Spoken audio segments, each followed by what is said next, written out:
Yesterday, our U.S. diplomatic post in Benghazi, Libya, was attacked. Heavily armed militants assaulted the compound and set fire to our buildings.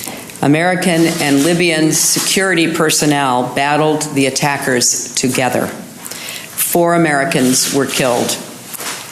They included Sean Smith, a Foreign Service Information Management Officer, and our ambassador to Libya, Chris Stevens. We are still making next of kin notifications for the other 2 individuals. This is an attack that should shock the conscience of people of all faiths around the world. We condemn in the strongest terms this senseless act of violence, and we send our prayers to the families, friends, and colleagues of those we've lost. All over the world, every day, America's diplomats and development experts risk their lives in the service of our country and our values, because they believe that the United States must be a force for peace and progress in the world, that these aspirations are worth striving and sacrificing for. Alongside our men and women in uniform, they represent the best traditions of a bold and generous nation. In the lobby of this building, the State Department, the names of those who have fallen in the line of duty are inscribed in marble. Our hearts break over each one, and now, because of this tragedy, we have new heroes to honor and more friends to mourn. Chris Stevens fell in love with the Middle East as a young Peace Corps volunteer teaching English in Morocco. He joined the Foreign Service, learned languages, won friends for America in distant places, and made other people's hopes his own. In the early days of the Libyan revolution, I asked Chris to be our envoy to the rebel opposition. He arrived on a cargo ship in the port of Benghazi and began building our relationships with Libya's revolutionaries. He risked his life to stop a tyrant, then gave his life trying to help build a better Libya. The world needs more Chris Stevenses. I spoke with his sister Anne this morning and told her that he will be remembered as a hero by many nations. Sean Smith was an Air Force veteran. He spent 10 years as an information management officer in the State Department. He was posted at The Hague and was in Libya on a brief temporary assignment. He was a husband to his wife, Heather, with whom I spoke this morning. He was a father to 2 young children, Samantha and Nathan. They will grow up being proud of the service their father gave to our country, service that took him from Pretoria to Baghdad, and finally to Benghazi. The mission that drew Chris and Sean and their colleagues to Libya is both noble and necessary. And we and the people of Libya honor their memory by carrying it forward. This is not easy. Today, many Americans are asking, indeed, I asked myself, how could this happen? How could this happen in a country we helped liberate, in a city we helped save from destruction? This question reflects just how complicated and at times how confounding the world can be. But we must be clear-eyed even in our grief.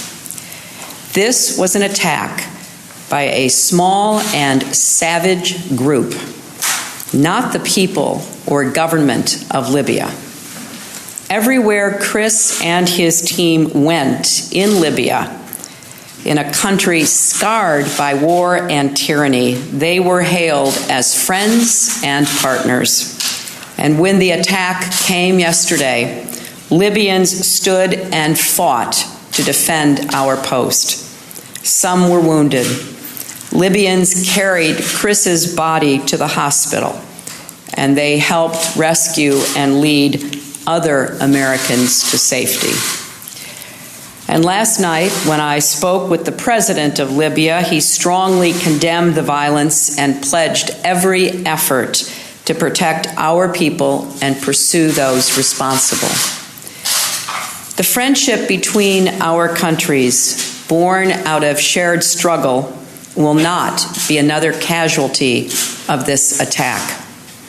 A free and stable Libya is still in America's interest and security, and we will not turn our back on that. Nor will we rest until those responsible for these attacks are found and brought to justice. We are working closely with the Libyan authorities to move swiftly and surely. We are also working with partners around the world to safeguard other American embassies, consulates, and citizens. There will be more time later to reflect, but today we have work to do. There is no higher priority than protecting our men and women wherever they serve. We are working to determine the precise motivations and methods of those who carried out this assault. Some have sought to justify this vicious behavior along with the protest that took place at our embassy in Cairo yesterday as a response to inflammatory material posted on the internet. America's commitment to religious tolerance goes back to the very beginning of our nation. But let me be clear, there is no justification for this. None. Violence like this is no way to honor religion or faith. And as long as there are those who would take innocent life in the name of God, the world will never know a true and lasting peace. It is especially difficult that this happened on September 11th. It's an anniversary that means a great deal to all Americans. Every year on that day, we are reminded that our work is not yet finished, that the job of putting an end to violent extremism and building a safe and stable world continues. But September 11th means even more than that. It is a day on which we remember thousands of American heroes, the bonds that connect all Americans wherever we are on this earth, and the values that see us through every storm. And now it is a day on which we will remember Sean, Chris, and their colleagues. May God bless them, and may God bless the thousands of Americans working in every corner of the world who make this country the greatest force for peace, prosperity, and progress, and a force that has always stood for human dignity, the greatest force the world has ever known. And may God continue to bless the United States of America.